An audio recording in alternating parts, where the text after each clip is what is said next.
Ms. Erin, thank you for taking the time. I hope you're getting through and coping after what must have been quite a traumatic experience. Just take me through it step by step, what happened and what you witnessed.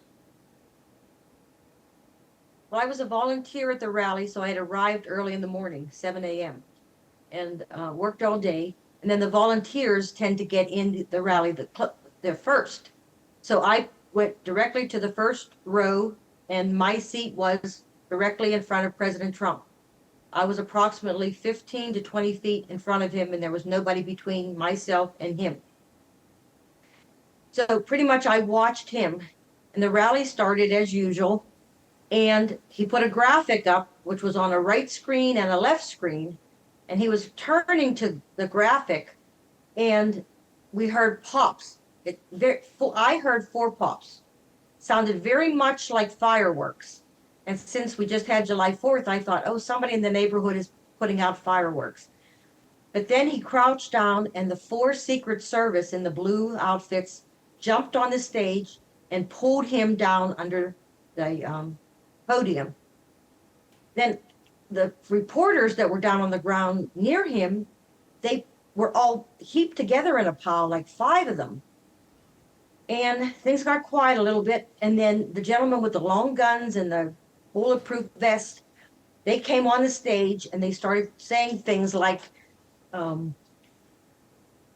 right safe, left safe. And then I heard him say, get him up. So they brought President Trump up face forward to me. And I could see the red blood right here on the right cheek. And President Trump said, get my shoes. So when they pulled him to the ground, his shoes must have fallen off. And they took care of that. And then they turned him to walk down the steps, the opposite way that he had entered the stage. And that's when I could see the right ear, from the top of the ear to the bottom, streak of blood. But it wasn't gushing. And I thought to myself, oh, when they pulled him down, they must have hurt him. Or, he hit it against something. May have caused the blood. I never thought that there was a shooting. Went down the steps, got in the vehicle, and left. But then later on, people were exiting, and I saw a gentleman with blood down the right side of his shirt who had already been on the stage earlier with President Trump. That's the first time I realized it was a shooting. Nobody ran. Nobody was in panic. Everybody who was in that first row with President Trump was only concerned about his safety. But what I wanted to say is when they lifted him up, I looked at his face and I thought, oh, he's okay, because his face wasn't distorted or ashen or anything. And there was no blood on his shirt and nothing. I could see nothing on his sleeves of his, blue suit, but just that little bit on the ear and the cheek. But by the time they moved him over to the steps and they show that picture of him that's widely used now, a lot more blood must have come out of the ear. So was your first sense of something going wrong when you heard the noise, or was it when you actually saw people kind of ducking down? I would say it was the ducking down, because the noise did sound so much like a firecracker. People later on in the audience said it was because the gun had a suppressor on it. So it did. I mean, I'm not experienced on hearing gunshots, like probably most people aren't. But I did not think it was a gun. I thought it was a firecracker because it's a rural area with farms and yards. And I'm sure people that were living near the event were having parties in their backyards so they could hear the speakers and hear Trump, but didn't have to come in the rally. And that was what I thought. And how did this compare with other rallies that you've attended and volunteered at? I mean, in terms of size, it was a lot. It was a smaller one. I mean, I don't want to crash anybody, but I didn't think it was as well planned as the other ones, because I was a volunteer there all morning and I never got a placard. They kept on saying they were working on them and they were going to give us something to wear around your neck, lanyard. And also we didn't have any for the press either. They had their own press stuff, but normally we have, because I like to save them of all the rallies that I've worked at, that stuff never showed up. So that, in my mind, I was thinking this was not as well planned. What about event. security, Ms. Erin? How did the security seem to you compared with the other ones? It seemed the same because we still went through the metal detector. Our bodies were, that kind of thing. And I had a small purse around my neck, and they opened up every zipper. So everybody inside it was wanded and checked their bag. So, but as now it's coming out that it was not anybody in there. It was somebody right outside the gate. But I mean, afterward, just talking to people. I mean, some people had pictures of the shooter dead on the ground on their cell phones. And I think, Ms. Erin, what surprised a lot of people was President Trump's reaction himself, pumping his fist, and I think he was shouting, "Fight." Yes. What went through your head when you saw that? How did that affect your opinion of him? Well, I think it really helped all of us. When he got up with that fist up, fight, fight, we knew he was okay. If something had happened to him, it was a slight injury. That's what we all felt. But I think it gave the crowd, who they were only there for him, only to see President Trump. It just gave them more inspiration. And I mean, people have asked me, would I ever go to a rally again? I definitely would. We see and a country. I didn't feel unsafe. I was going to ask you. I'm sorry. The country, the United States, is so divided right now. And this election is quite unusual in the way people have divided down lines. And I wonder how this might, in your opinion, affect Donald Trump's popularity among those perhaps swing voters. Well, the word in the crowd was, "This just elected President Trump." So there was that event. Definitely a very popular move on his part to react that way. There was a unity, and just that we're tired of, what they've done to him.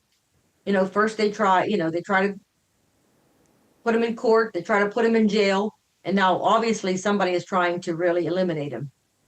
And I think it was just, that's what I heard from everyone. Now, of course, I'm a Trump supporter, so my mind wasn't changed. But just the fact that, I mean, what he puts himself out there in front of people. I mean, like everyone said, I mean, these are families that came, and normal, everyday, regular people. And he just puts himself out there to let them see him and who he is and what he says. And, he's not behind some screen. He's not in a basement. He's not hiding somewhere. And he always says, when he put the screenshot up, he said, "Do you mind if I go off the teleprompter?" And everybody cheered. And he says, "I just want to talk about something else." I mean, he just connects as a real person. I wonder, the aftermath of what happened when those shootings happened. You were there right at the front. What was your sense of the way other people reacted, and what was the mood immediately after the president was cleared from the scene? I told my husband it was amazing because, you see stuff on TV. That's my only experience with a shooting. And you see people running and screaming. And I saw none of that. None of that. And later I saw, the people that were injured were in the left-hand side riser. But I didn't see any paramedics. I didn't hear an ambulance. And I've seen that the neighboring people around them, the people that were hurt and shot, they actually carried them down to the ambulance, the people in the stands. So, people would, if somebody was shot, you would think they would run away from it immediately. But it was like a family, like, I'm not going to desert this person on a bleacher by themselves because they're bleeding. We're going to carry them down ourselves so they can get immediate attention. That's what it seemed like what was happening. I didn't see that. I only saw it later on videos. But the people that were around me walked out very peacefully. There was no pushing. There was no shoving. There was no screaming. I mean, we were all in shock of what had happened. I think that was the number one thing. What did you? Just in shock. What did you learn about those who were hit? There were reports of one person being killed among the public there, and a couple of people, at least a couple of people critically injured. Yes, I mean, I heard that one gentleman really got shot in the head, and the person next to them said there was blood, and they kind of knew immediately. that he was probably deceased. Pictures of the other ones, I don't know how injured they were, but evidently blood was on the people around them, but it was because they were helping them down. I don't know. They're not saying anything about the ages of people. I mean, I heard from some that somebody had a heart attack, but I never heard, this was just the talk on the way out and just people talking to each other, trying to make sense of it all, maybe sharing Will you be what had happened. And will you be attending the Republican convention in Milwaukee? no, I'm not a representative. Okay. I'm a local representative for my Republican committee, but I will not be in Milwaukee. No. You will be attending future rallies, though, if President Trump has them and you're able to attend. Yes, and I will be volunteering. Erin, But I think probably things will change a little bit with the security. That's just what I think. There'll be a change because it was a very open area that, it was a farm show, a lot of trees, right. some industrial buildings, with lower roofs, nothing, no high rises or anything like that. This farm show location is a place that I go to every year with my husband to see the cows being milked, and then they make milkshakes in the next building. I mean, that's the kind of place it was, where you go to have that kind of experience. So it was the farthest thing from anybody's mind, Well, Erin Autenreith, thank you so much. We're glad you're safe. Thanks for joining us. You're welcome.